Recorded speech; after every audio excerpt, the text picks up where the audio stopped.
It's time to enjoy the sweet taste of Brahms Strawberry Shortcake Sundae. Our creamy vanilla ice cream is nestled on top of Brahms fresh-baked golden bundt cakes, with spoonfuls of delicious strawberry topping all around, complete with fluffy whipped cream and a cherry, to create the perfect flavor combination. Strawberry goodness is waiting for you at Brahms. It's time for the Squirtle Pay Dirt Pick'em Show, presented by Maples, Nix, and Dieselhorst Attorneys at Law. We put it out there, the teams, the stats, the opinions, the picks, and most importantly, where to stop for dinner on the way to the game. Let's get to it. Here's your host, Andy Campbell. Hello and welcome, football fans, to the Squirtle Pay Dirt Pick'em Show, sponsored by Maples, Nix, and Dieselhorst Law Firm. We are already in week 6 of the Oklahoma high school football season, and we're going to discuss the best games in the state this week with this great panel of experts. Mark Rogers, Tom Nelson, Jacob Dieselhorst here as always. Our guest picker tonight is Shane Metcalf. Shane is a 1991 graduate of Hooker High School. Shane farms and ranches in the Hooker area now and does the video stream at Hooker. So Shane, thank you for joining us this evening. Looking forward to hearing your picks on these games. We're going to discuss the 8 Squirtle Network games tonight, 2 games of the week, and then 4 of the best out-of-network games in the state. So let's go ahead and get started. We're going to kick off the show with the District A3 matchup. The Tonkawa Bucks are 3-2 overall and 2-0 in the district. Tonkawa will face a tough test on Thursday night as they travel to Pawhuska to take on Coach Hennessy's 4-2 Huskies. Tom Nelson starts off. Well, in Tonkawa's 3 wins, they've won by a margin of 144-8. That one loss was a shutout to Stroud, 28-0.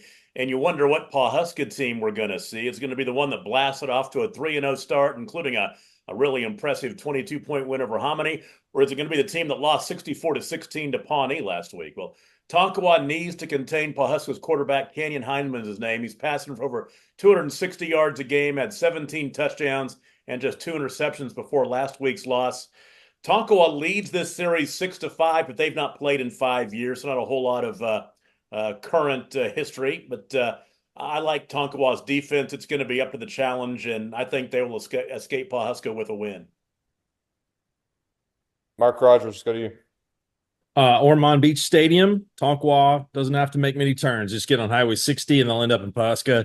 The Pawhuska defense last week was just shredded. That Pawnee score wasn't even as close as the final score. Wow. So they've got to fix their defense. I think Pawhuska's got a chance to maybe get things right closer to the playoffs, but I like the Tonkawa Buccaneers here in this battle of black and orange. Shane Metcalf. I think you're right. I like Tonkawa. I think the junior quarterback Duvall's averaging 111 yards on the ground. I think he's going to be too much for that. I think Pawhuska kind of got exposed last week. The Pawnee scored about 50 on them in the first half and never had to throw a forward pass. So until they get some of that defense fixed, they're going to have some tough sledding. Jacob Dieselhorst. Yeah, that was a shocking score. Pawnee 64-16 over Pawhuska, who was, a top 3 in the rankings at that time. Pawnee's no slouch though. Pawnee's I think a team on a lot of people's radar now, especially that running game. But Tonkawa also has impressive resume as well. Their one loss was, versus Stroud, where they lost 28-0, and last 2 weeks they've, won 44-0 and 65-8. I got Pawhuska a 4-point favorite at home. Tonkawa, they're going on the road, and I actually am going to go against the tide here. I think Pawhuska, I don't think it's going to be pretty, but I do think they're going to bounce back. I think they're going to hang on and win a tight game, 28-26 over Tonkawa. So I got Pawhuska winning. Jacob taking the Huskies. Let's go to District 2A6 with a massive game. Well, the casino is going to have to, the sports book is going to have to give up all of the free beverages on that one. They're going to have to find some new investors. Bold pick starting off the show tonight. I like it, Jake. District 2A6. Bold's my middle name. in Olds, Holdenville on Friday. Wolverines undefeated and have really dominated opponents all year. The Beggs Demons dropped their first game of the year with a 28-22 loss to Davis last week. Mark, can Beggs get back on track on the road at Holdenville on Friday? I think they can. I really was impressed with the Beggs quarterback last week. I mean, he was tough. He was getting hit. He threw some great balls down the field. So Ryan Grayson also a big time playmaker, and Beggs fought to the end against Davis. This Holdenville team, very, very good. They're a little bit under the radar. They've got a big win against North Rock Creek, which we're going to talk about a little bit later on in the show. That's a good 3A team. Malachi Henderson, over 10 yards per carry for them. Case Sipes has got 5 interceptions on the defensive side of the ball. Wyatt Seeley is a player that does a lot of different things for him. So, and then they've got a really good edge player in Sawyer Jeffrey. Holdenville is, I think Holdenville gets the win in this game. And that sets up a showdown with Davis a little bit later on in the year for the district championship. Tom. Yeah, I missed on Beggs last week. I had them beating Davis, couldn't quite get it done. Holdenville, they're going to run at you with that single wing. They've thrown the ball 4 times this season, completed 3 of them. Malachi Henderson, he's a stud. Good quarterback as well. Abe Gomez, 71 yards rushing on the ground with 10 touchdowns. I've been pretty bullish on Beggs, but we talk about Holdenville's offense. Their defense has been salty as heck, and I've been pretty bullish on Beggs, but I really think it's going to be Holdenville in this one. Let's go, Shane. I'm kind of with you all. I like Holdenville on this too. They the Malachi Henderson averaging 128, but Beggs played a pretty tough game against Davis. Davis has started slow, but they played a lot of ranked 3A opponents to start the year. And I really like the way the Beggs, the number 12, when he came in and ran Wildcat, they looked pretty tough, kind of gave them a new wrinkle too. But I still think Malachi Henderson's going to be too much, and Holdenville and Davis are on a track to play November 1st for a district championship and see who gets the home field advantage going into playoffs. Jacob. Yeah, Beggs. We talked about Beggs a lot this season because every week they've played a really tough matchup, which is other than their one blowout win, that's a tide-tested team. Going on the road against Holdenville, they'll need to be. Beggs did show us a lot last week. Fighting to the end against the Davis team that's similar to Beggs has been playing. Been trying to be giant slayers all season, playing up against top tier, higher class teams. But I just don't see Beggs being able to overcome Holdenville's ability to, control the time of possession, run the football, pick up first down yardage. I think they go for it on 4th down about every time, 4th and 3, or they're just a power football team. I think Beggs is more of a finesse team. I got Holdenville an 8-point favorite at home, and I have them winning the game 35-28. Okay, from 2A6 to 2A2, Crossings Christian is 3-1 on the year and makes their first appearance on the Pick'em Show in 2024. The Knights faced a really tough road test as they traveled to Marlow to take on the Outlaws. Marlow is 4-1 on the year with only loss coming to North Rock Creek back in August. Mark Rogers, give us a preview. Yeah, that was the season opener. Marlow has got an army. I mean, for a 2A team, they're really probably more belong in Class 3A. Matt Weber's got a bunch of guys out. And so I think this is going to be a really tough test for Crossings. They're good. They don't have quite the participation. Jonah Neer is a really good player, running back. He was out the first couple of weeks of the season for Crossings. This will be a good game. I think it'll be close. It'll be physical. Both teams like to run the ball. Both teams are good on defense. I'm going to go with the Outlaws at Outlaw Stadium to get the win here. Tom. Yeah, Crossings on paper has looked pretty impressive in their 3 wins, but they haven't beaten anybody with a winning record yet. And that one loss was 35-3 to undefeated OCS. Marlow has won 3 straight after that opening loss to North Rock Creek and looked really good doing it as well. And that's enough for me. I like the Outlaws in this one too. Shane. I'm not going to go any different on that one. I agree. Crossings hasn't their strength of schedule hadn't been as good, and it's really hard to beat Marlowe at home. They've just had it going for years over there, and I kind of think Marlowe will roll. Jacob. Yeah, since Marlowe opened the season and that surprising loss, well, at least surprising at the time, to North Rock Creek, they've just rolled off dominant performance one after the other. And the last 2 weeks, they've shut out both their opponents, going into Lexington and winning 34-0 last week. Crossings is a good football team. Crossings is going to be fighting for a playoff spot in their district 2A1, 2A1-2 or 2A1-2. But yeah, I agree. Marlowe at home, Marlowe is like Mark said, could definitely be competing at the 3A level. Marlowe just seems to be one of those teams that you are always going to hear about come late in the season. They're always there deep into the playoffs. They're a tough out, and they're a really tough team to beat on the road. I got Marlowe a 14-point favorite at home, and I got them winning the game 31-17. Whole panel taking the Outlaws. Let's move to game number 4. We'll stay in Class 2A. Another great matchup here. Millwood and OCS face off in Edmond on Friday night. The winner of this game will take firm control of District 2A1. Millwood had a very impressive 46-13 win over Jones a week ago.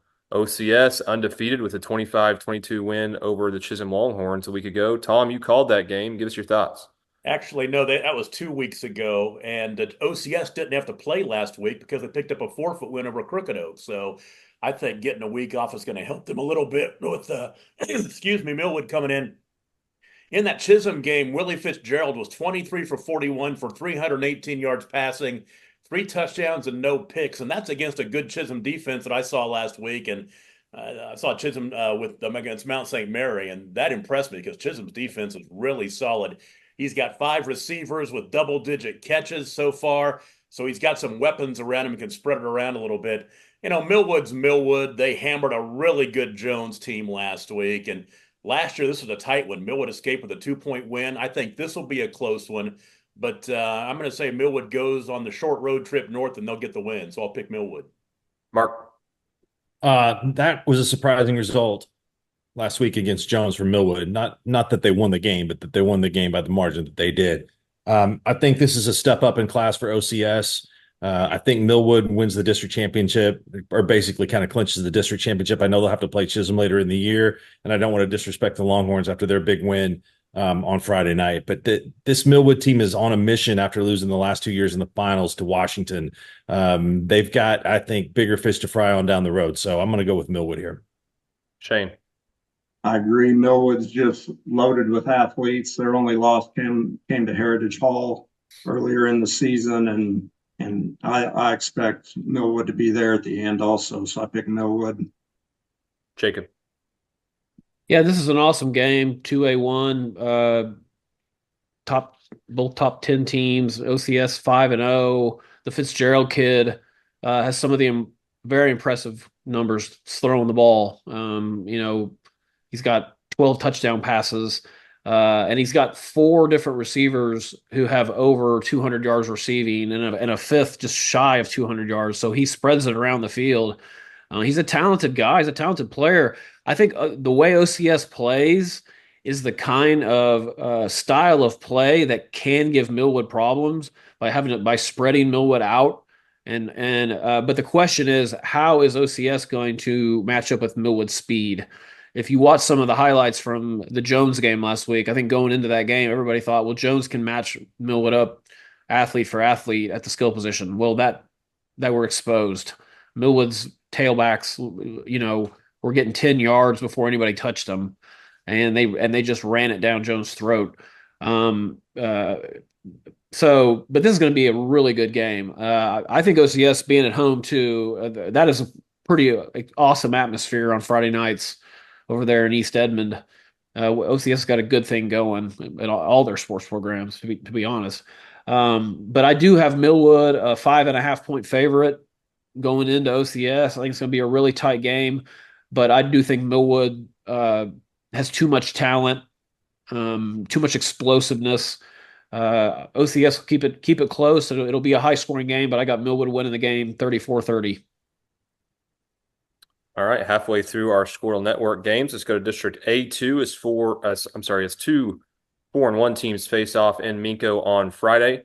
Minco Bulldogs 2-0 in the district after a 26-13 win at Stratford a week ago. The Wynnewood Savages started off the year 4-0, but fell last week to Christian Heritage 37-16. Tom, who gets the win in Minco?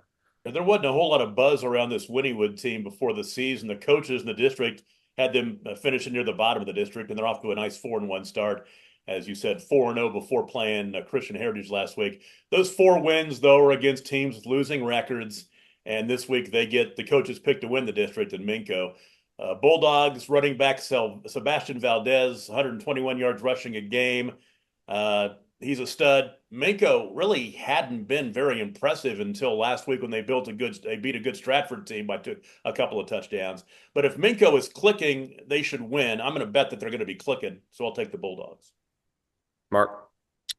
Yeah, Wynnewood got Brad Osteen to leave Ada to come over there to coach that team, and that's a coup. So he's a really good coach. I like Minco a lot. They had to rebuild some this season, and Coach Wardlaw is one of the best in the business. So this is a really good coaching matchup for Class A. Minco's getting it done with a lot of big guys: Brody Matthews, Colton Mendez, Casey Brassfield, Jess Bratcher, Jackson Matthews, Tucker Mias. They're all really good players up front, and so I think Minco is going to get the win in this game. Another great place to watch a high school football game. We did a game there last year with Minco and Crescent, so that's a fun place to be. Shane? I'm right there with you. I think we've seen both these teams in playoffs in the last 2 years, with Wynnewood 2 years ago and went to Minco last year. Minco's a tough place to play. They did lose 13 seniors off that team from last year, but I've got a lot of respect for the Wardlaw brothers, and they coach those guys really well there. I'm picking Minco in that one. Jacob? Yeah, Minco's obviously going to be a favorite in this game at home. 4-1, having that one loss early in the year to Dibble on the road.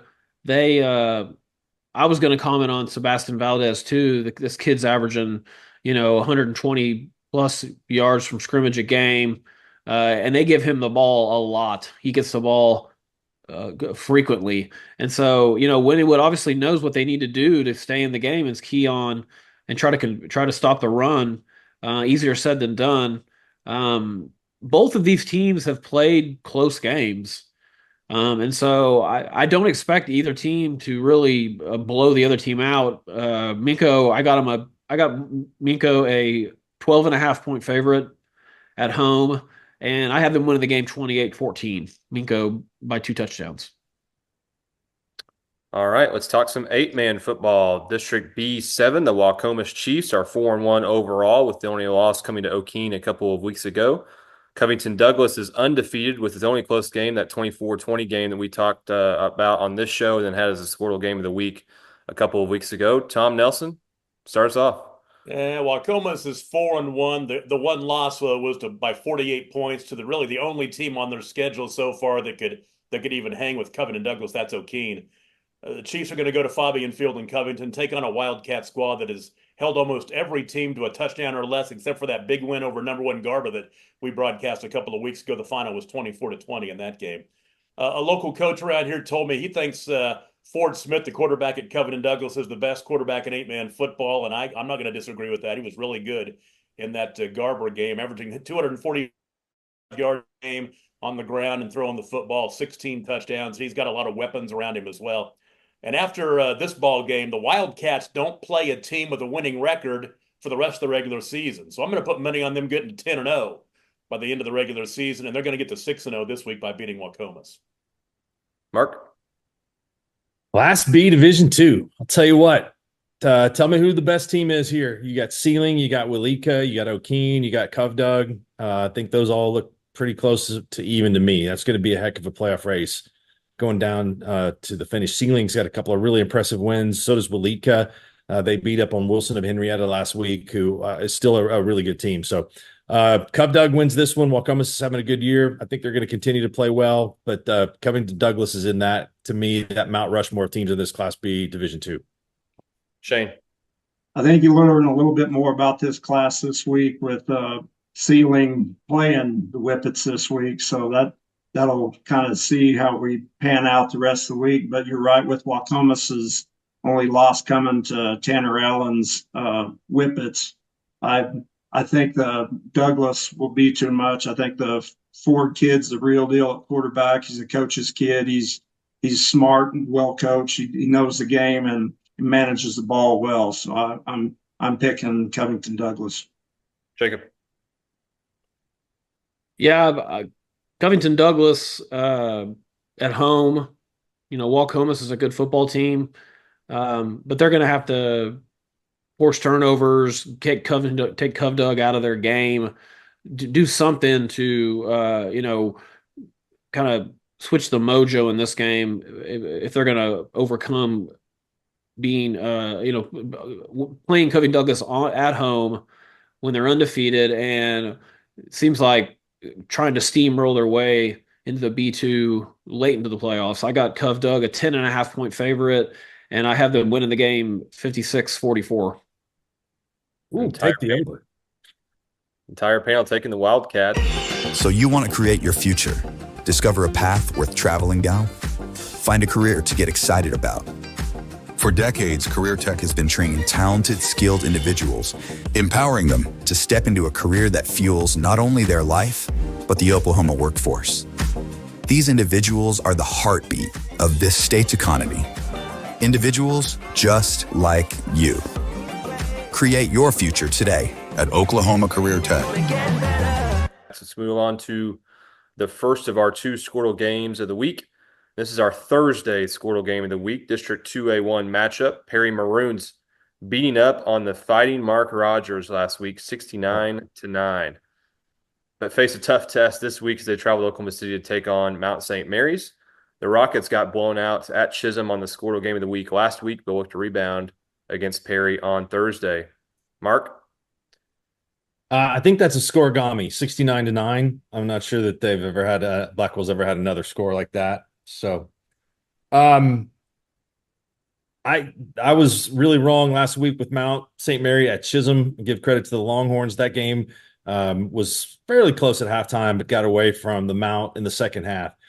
Mount St. Mary's starting a lot of really young players. I think that they're going to build and continue to be pretty good in the next couple of years. Their 4-0 start was the best that they've had in a long time. Perry's good. This is a tough district. We've talked about it. You got OCS, you got Millwood, you got Jones, you got Chisholm. And so Perry needs a win here to stay in the hunt for the playoff race. They've already dropped a game to Jones. So I know that Perry was really tested last week and put a lot into the Battle of the Maroons. I'm sure they had to prepare extra, probably 2-a-day practices, and may have played the best game they've ever played in Perry to get the win 69-9. But I think they'll be able to go on the road this week and get another win, follow that up against the Rockets of Mount St. Mary. Tom? Yeah, this is a huge ball game for playoff implications. I saw the Mount last week against Chisholm. I got to be honest. I don't know if I want to be in Perry's shoes this week. I had a good conversation with J.D. Runnels, head coach for Mount St. Mary last week, and he was really high on his team, his young team. I know he expected a lot more going into Longhorn Community Stadium last week than he got. Outscored 32-0 in the second half. I think they're going to bounce back. Perry won that Battle of the Maroons by 60 last week. And Mount St. Mary ran into a really good linebacker in Easton Johns for Chisholm last week. They're going to see another one this week. Waylon Carson averaging 12 tackles a game, already has 12.5 tackles for loss and a sack. So another good linebacker they're going to run into. But I really think the Rockets are going to get back on their home turf and take down the Maroons.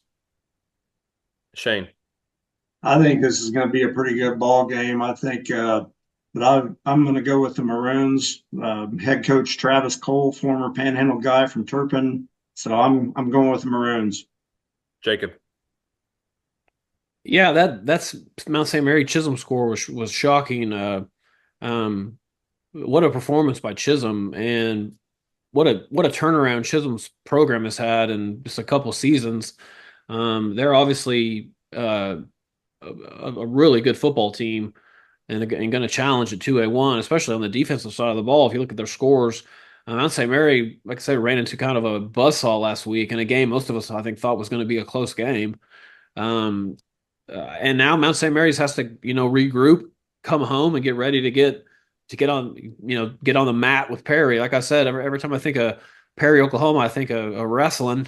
And every time you play Perry in a football game, that's what they want to do. They want to beat you on the line of scrimmage and kind of ugly up the game and win it. I got this game a pick 'em, a coin toss game, but I too think Mount St. Mary's is going to find a way at home to bounce back and win a tight game, 19-18. I'll throw this in there. Another score, Gami. Yeah. I'll throw this in there. Mount St. Mary might get their starting quarterback back. They had a kid who got hurt early in the year. They've been playing a sophomore, and he didn't play very well last week. They might get that starting quarterback this week. Coach Runnels told me that he might be back this week or next week, so we'll see. That's Harrison Tessio. Yeah, 6'2", 200-pound senior. I think it's going to be another week, unless you guys have inside information you're harboring. But I think he's still a couple weeks away. Okay. Well, again, that is our Thursday night Squirrel game of the week. You can watch that game for free, squirrel.tv or perrymaroons.tv. And now our Friday Squirrel game of the week. Cashion Wildcats moved to 4-1 on the year after a 42-26 win at Watonga last week, but face a much tougher test as the Hooker Bulldogs come to Maxson Field on Friday. Hooker 4-1 on the year with its only loss to Sunray, Texas back the first week of the season, week 0 in August. I'm not sure. Mark, are you calling this game? That would be Tom. Oh, Tom, you're calling this game. I'm going to be at Mount St. Mary. I think Todd's doing this one. I'm not doing it. It's Todd Miller. Todd Miller is calling the game. So Cashion and Hooker fans in for a treat with Todd in the booth. But Mark, let's start with you. Give us a preview.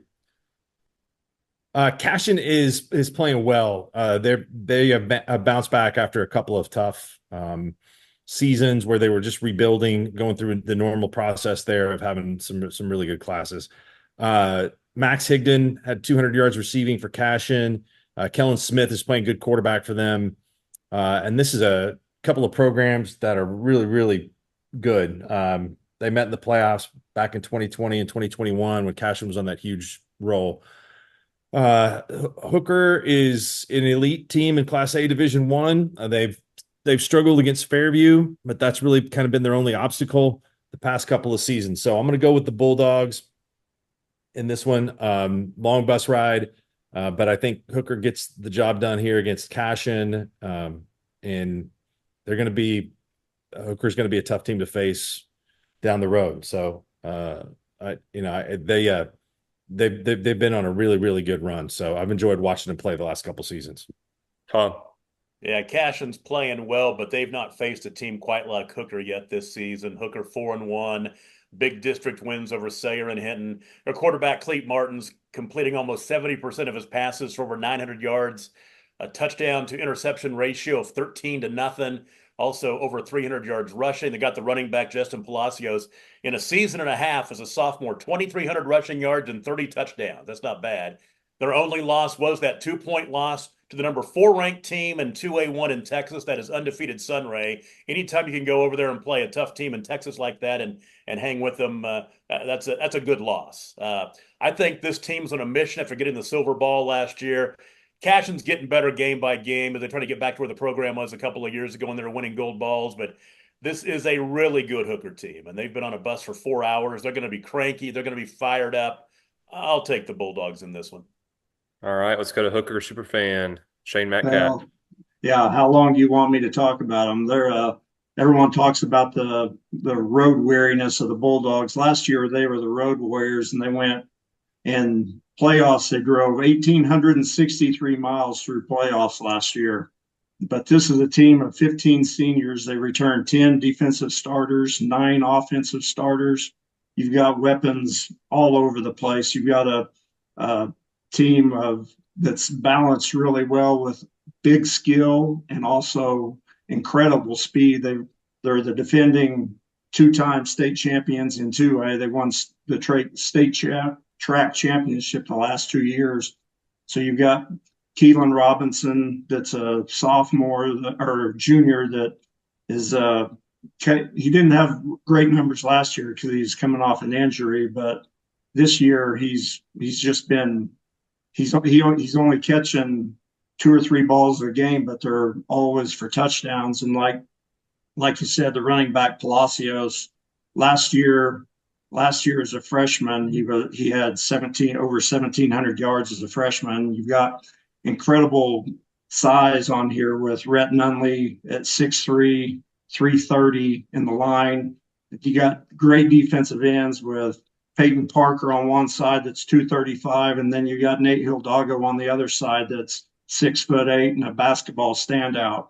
And you've got players like Cale Metcalf that'll have his 33rd start at center. You've got a lot of weapons all over the field, and there's that Cashion record at Cashion really kind of sticks in our craw. And I know Coach Shackelford and Coach Wood have much improved that Cashion team. They're a lot better than they've been the last 2 years, but I just think Hooker's going to be too much athletically. We've got things rolling. We kind of got over the first of the year. We had some slow starts, and then we kind of remedied that the last 2 weeks.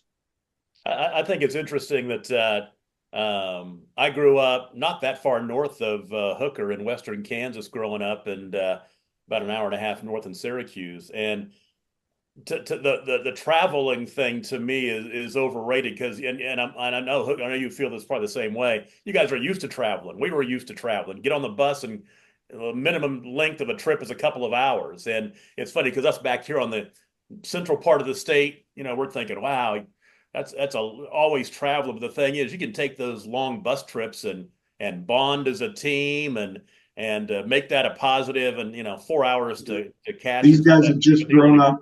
They've just grown up doing it. So that's their norm, to have an 8-hour round trip for a district game. And it's the same with basketball season. You can't find anyone that wants to come out here and play us in basketball. They've only got 5 home games the last 3 years for varsity basketball. Everything else, we're on the road.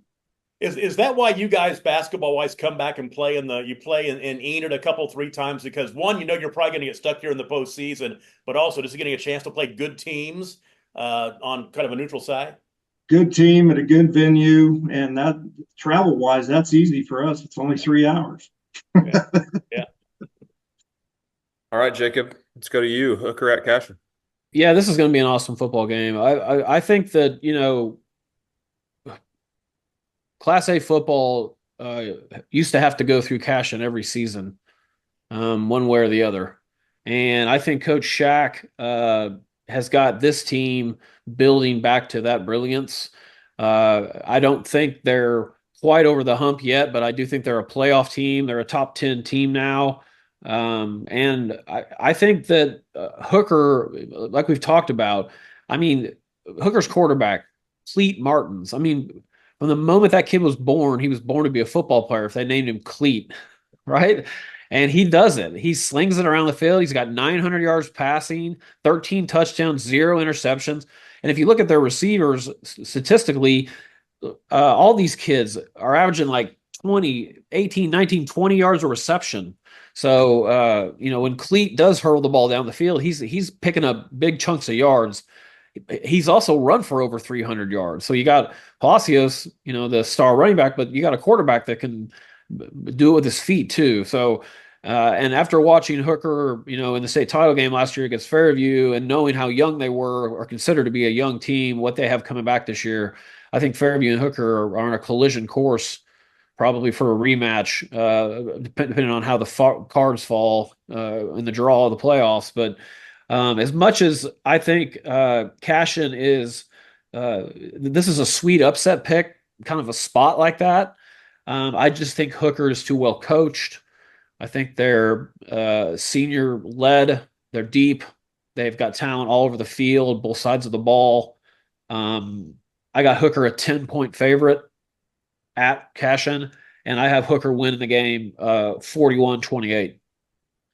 Yeah, really fascinating in District A1 right now. Fairview, Cashion, and Hooker all undefeated in the district. And then obviously Hooker goes to Cashion this week, but next week they host the Fairview Yellow Jackets. So a lot going to be decided in District A1 here in the next couple of weeks. All right, that does it for our Squirtle Network games. We're going to quickly discuss 4 of the best non-Squirtle Network games in the state of Oklahoma this week. You will not be able to watch these matchups on Squirtle, but again, these will be great football games. So look forward to discussing these. Mark, let's start with you. Moore at Deer Creek. Hey, Jake will tell you this Deer Creek team is awesome. They're playing really good. I moved them up past Union this week. They've proven, they passed all of their tests with flying colors. Moore is going to be a good challenge for them. Maverick Gardner, the Moore quarterback, is a good player. I think Deer Creek has probably the better quarterback in this game, and that's no disrespect to Maverick Gardner. He's really good. Grady Adamson is a stud going to Georgia Tech. And they also definitely have a good supporting cast, a program that's been built up and was ready to make the move up from 6A Division II to 6A Division I. So halfway through the season, Deer Creek's the best team on the west side of the state. I think that they'll beat Moore in maybe one of the closer games that they've had this year. Tom. Yeah, Moore's been off to one of their best starts since like 2021 when they went 5-0. I think they started off 4-5-0 that year, but they ran into Bixby last week, of course. Bixby's the buzzsaw. But they had a really nice win a couple of weeks ago over Mustang. The Adams kid had 181 yards rushing in that game. But Deer Creek's been playing at a different level this season. 46 points per game. Mark mentioned Grady Adamson. Got a great connection with receiver Mason Smith. It's been a big key to their success. I think Deer Creek's going to roll along in this one. Shane. Well, you guys are kind of out of my league on the 5 and 6A stuff. They're just completely off my radar all the way out here. They can't get enough coverage on a combine to be able to watch those guys play all week long to get caught up. But I've got Deer Creek winning also. Jacob. Yeah, and I meant to mention talking about Hooker earlier. One of my best friends, Ed White, Hooker graduate, Clint Metcalf. Some of my best friends I made at Oklahoma State were a couple of guys from Hooker. Ryan Hilton, some rough guys right there. Yeah, I know. Clint was such a good football player, but he was on Yonte Ho, which is still one of the greatest intramural basketball teams. Yeah. And Clint, and let me tell you something, Clint could play some hoops too. He could play. He was a good basketball player. He's a solid state tournament MVP. Yeah, he was he set some of the best screens too of any guy I've ever played with. I can tell you that. But back to this game, Deer Creek. I mean, they just keep impressing me more and more every week. I try not to be a homer with my nephew, playing on the team, but watching this team, Jalen Davis, Lamar Davis, and both those kids, one of them out of the backfield, one of them catching balls in the slot. You thought with Mason Smith out last week that they may have a little bit trouble throwing the ball. They didn't. They blasted they blasted Edmond North rather on the road, 55-24. And what was supposed to be a rivalry, it was a rivalry game, but it was supposed to be a pretty good football game.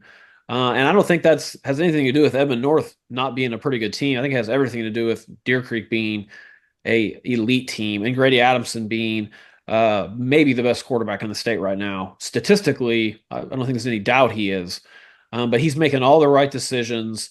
He's a brute. What is he, like 6'3", 185, 190? I mean, the kid, if he needs 5 yards, he's going to get 5 yards. If he's got to get his head down to get 5 yards, he isn't afraid to mix it up either. And he's got just kids of talent all over the field to throw the ball to.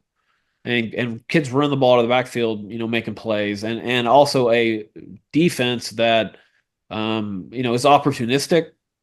Brady Brewer, I don't think enough people are talking about this kid. Undersized, plays like that rover, kind of strong safety position. I mean, he's piling up tackles. You hear his name called on that defensive side of the ball, so many times in a game. Brett Brewer's his dad, the Brewer family. Of Bricktown fame, but Brady's a great kid, really good football player, a pretty dang good wrestler too. I got Deer Creek 17.5-point favorite at home. I think Deer Creek's got a real home field advantage too. I mean, the games there now are completely different than they were 4 years ago. It is an atmosphere now. So yeah, I got Deer Creek a 17.5 point favorite, and I think they pull away and win this game 42-21. In our business and at our firm, it's all about preparation, preparation, preparation. We are advocates for our client. We speak for them. So as a part of that advocacy, it involves hiring the best experts. It's doing the legal research. It's doing the medical research. That is advocacy behind the scenes. It's not just the bells and whistles in front of the jury. We've mentioned North Rock Creek a few times on this show already, but they have a big game at Pauls Valley this Friday. Mark? Man, Pauls Valley's given up a lot of points the last couple of weeks. They still have Knight at running back, and so they have had to come from behind, and they pulled it off the week before against Kingfisher. Couldn't quite come all the way back against Plainview. North Rock Creek, it's a good team that beat Marlowe early in the season. They've already had some challenges. They had to play at Heritage Hall, and they played the Chargers really close.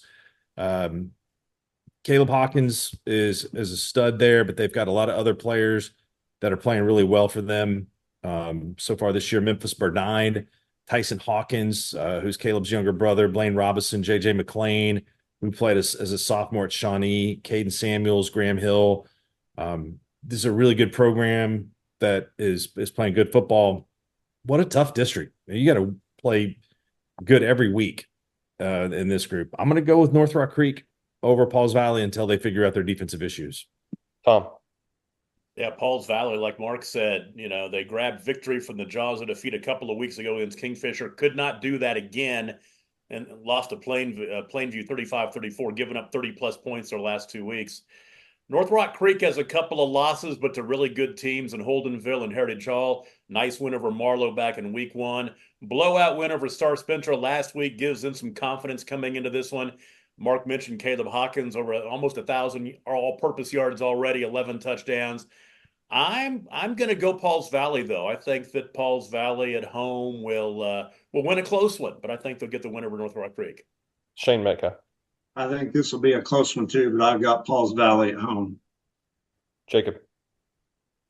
Yeah, Pauls Valley, gutted out a 43-40 win over Kingfisher 2 weeks ago. And like Mark said, this district's ridiculous. I mean, it's like strap them up every week. You got Kingfisher and Heritage Hall playing this week too on a Thursday night. That's going to be a interesting game too. And then you look at North Rock Creek, like Mark said, what they did, staying on the field with Heritage Hall, competing with Heritage Hall, playing them deep into the fourth quarter in that football game before Heritage Hall, got a late touchdown and ended up winning by 15, 35-20. North Rock Creek's for real. They're a for real team. And, but I keep coming back to this. I still think Pauls Valley has the best running back in the state. And Baylor, he's a D1 commit at Baylor. He has been an X factor in most of their wins. He helped lead them back last week in that almost come from behind win against a very good Plainview team. That is not a bad loss. Lost 35-34. I see this game very similar to that game. High scoring, a lot of excitement. It's going to come down to what team, makes a mistake late, gives up a big play, maybe a kick return, punt return, pick six, something along those lines. But I got Pauls Valley winning this one 35-31.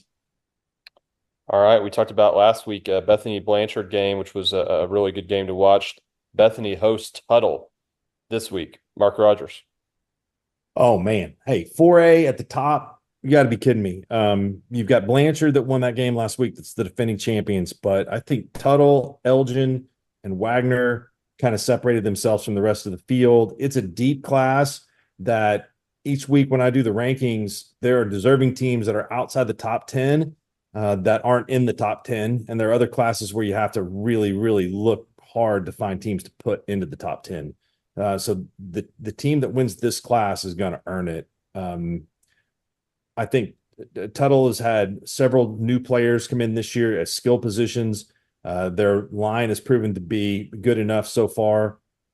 Cruz Campbell, their quarterback, is a good player. I'm going to go with Tuttle here. Bethany is good. That's a team that, Bethany looks like they may be fighting for the bottom to get into the playoffs in that district with potentially Ardmore. But they're a candidate to go on the road and win in the first round. So I like Tuttle. This one could be a close one, but I think the Tigers win. Tom. I'd have liked to seen that Bethany Blanchard game last week. 92 total points, 48-44 final. It proved that Bethany can hang with the state's best.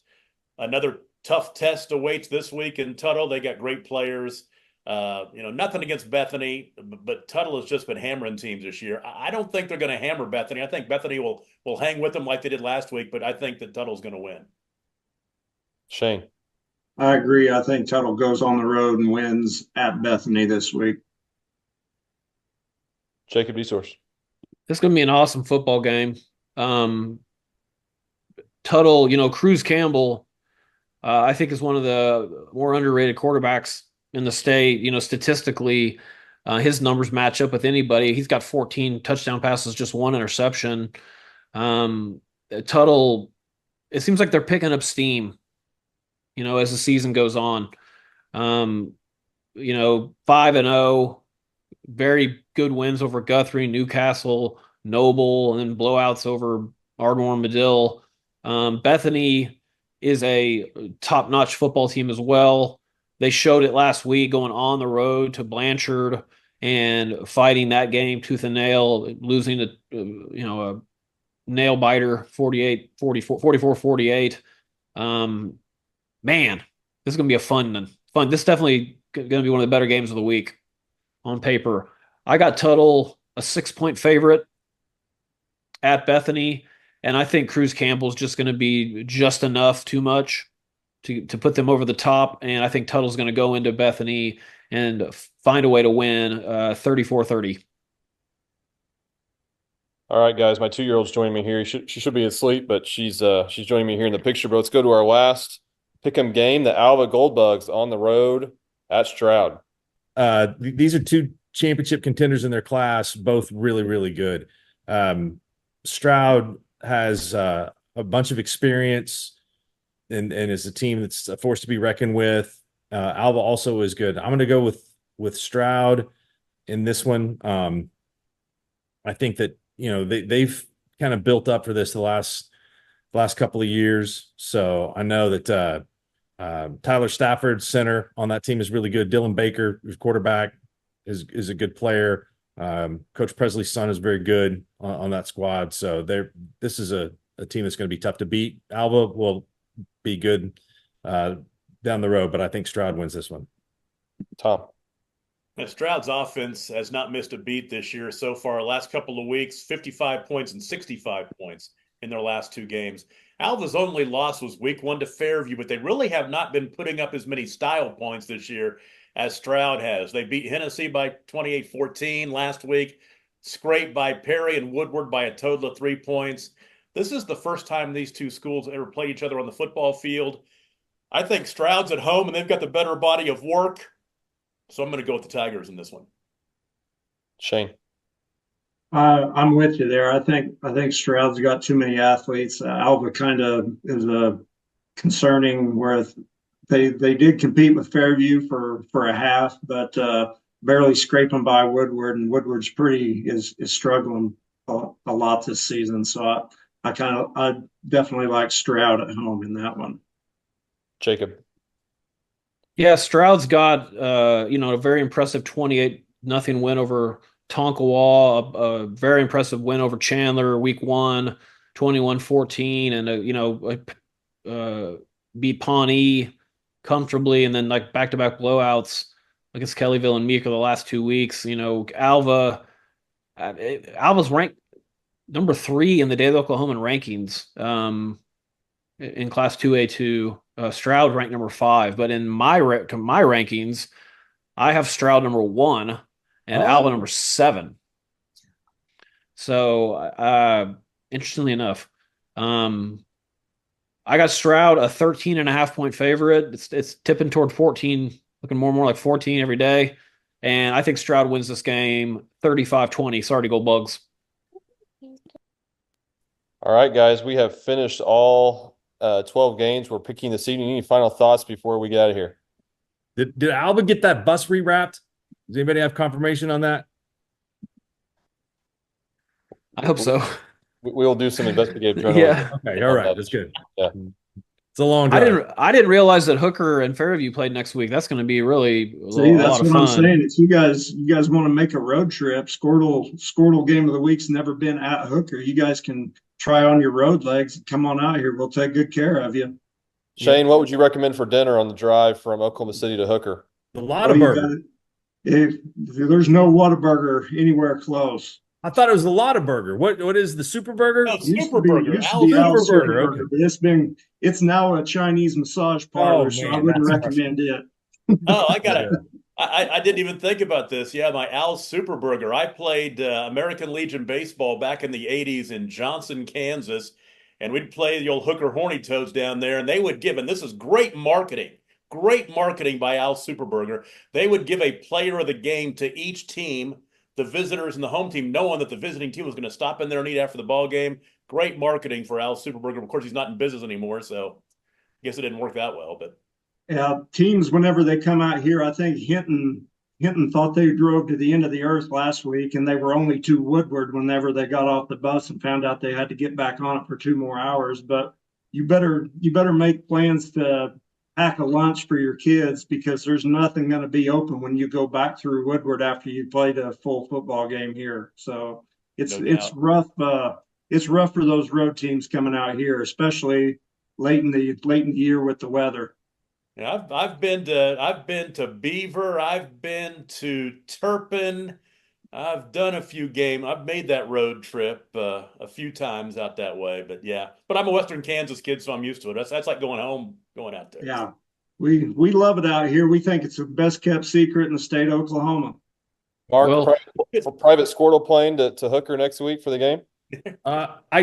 That's a good question. That's going to have to be a long trip. I was kind of looking maybe more towards a Thursday game next week, but I don't know.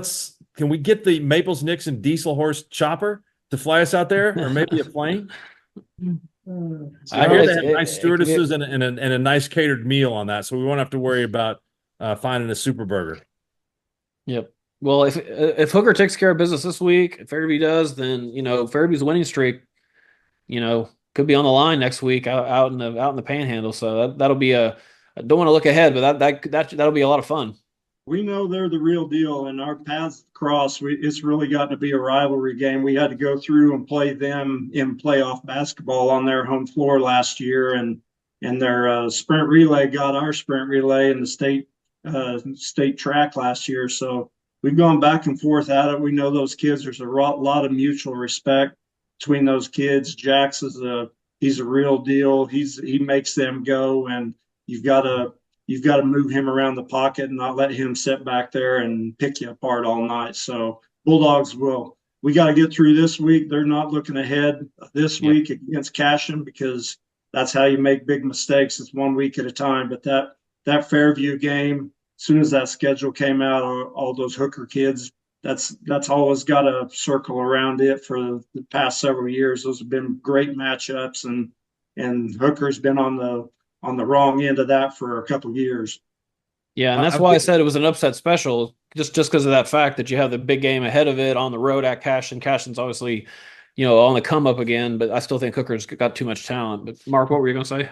I was going to say that there are a lot of really good quarterbacks in Oklahoma this year. We haven't really talked a lot about Jamarian Ficklin at Muskogee. He led his team to a state championship last year. He's really, really good. And then the quarterbacks, McComb and Atkinson and 6A, there's more. Frankenfeld at Owasso has been a big difference for them as a young player. Shaker Rice, you could just go on and on and on and on.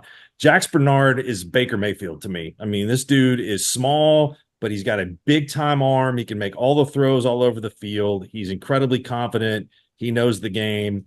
And this is not, I mean, if Hooker can build up all of that kind of angst that they've had the last couple of seasons of losing to Fairview on their home field and point to that game and beat Jax Bernard, then that is a big time accomplishment, because he is one hell of a player. Coach Bernard's an absolute class act, and they're their ability of where they're at geography wise compared to Hooker, and their ability to play a lot of 7-on-7 matchups. It absolutely shows on Friday nights with their timing routes and their communication with their wide receivers. They're the real deal, and I haven't seen a quarterback quite like Jax in our class since Brad Cornelson for Texoma years and years ago. You know what I like about Hooker, and I end up doing 3 or 4 basketball games a year when you come back here, and of course it's not quite as prominent in football, is that you guys being out in the Panhandle, you'll take on all comers out there. I mean, you'll play, especially in basketball, Liberal, 5A school in Kansas, Hugoton, a 4A school, the teams over in Texas, Guyman, Woodward. You're taking on those bigger schools, and that's got to be good experience because you. And last year we played the largest school. Last year we played the largest school in Kansas as Garden City. Played them home and away. Yeah, so Garden City, 6A. But you have to out here to get those matchups. And this year we're playing in that holiday tournament that we got invited to, so that'll be something new this year too. Garden City Buffaloes. Well, thank you, Shane, for joining us tonight on the Squirtle Pay Dirt Pick'em Show. Really appreciated having you on and your insights on the Hooker Bulldogs. Looking forward to that matchup at Cashion this week and against Fairview. Next week, we'll certainly be discussing the Fairview matchup on the show a week from now. Be sure to tune into Squirtle.tv so you can watch all the games we discussed, the network games that we discussed tonight for free. We'll be back next week with a new guest and 8 more great games. We'll see you then.